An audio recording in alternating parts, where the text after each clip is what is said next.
Hello everyone, মোৰ Meghali blog চেনেলটোলৈ সকলোকে আদৰণি জনাইছো।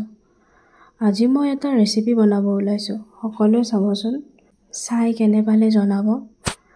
প্ৰথমতে মই গোটা মুগ আৰু ৰাজমাৰ খিনি 6 ঘণ্টামান তিয়াই থৈছিলো।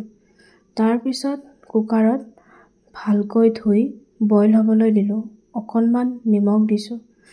তাৰ পিছত বিলাহী সৰুকে কাটি পেষ্ট কৰিলো। তাৰ পিছত পিয়াজ, আদা, নহৰু, জলকীয়া এফুটা দিছো। দি পেষ্ট বনালো।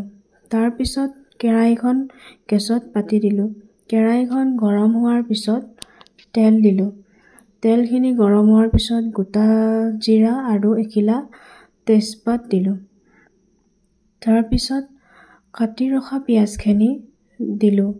পিছত পিচি থোৱা আদা নহৰু পেষ্টখিনি দিলো।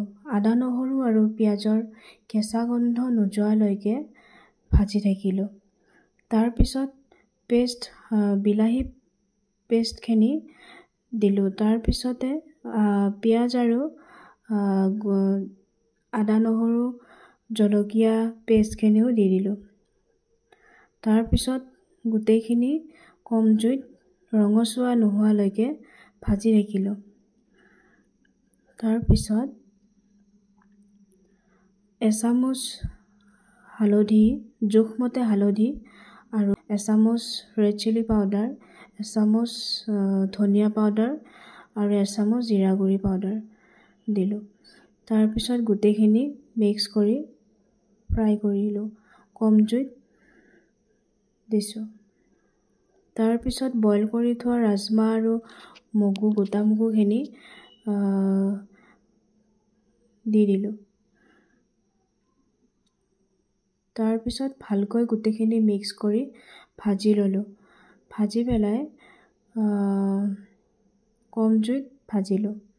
তাৰ পিছত গৰম পানী দিছো। গৰম পানীখিনি মই আগতে কৰি থৈছিলো। গৰম পানীখিনি ৰাজমাৰ তাতে দি দিলো। তাৰ পিছত ফুল চিমত দি পানীখিনি অলপ উতলাব দিলো। জোখমতে পানী দিলো।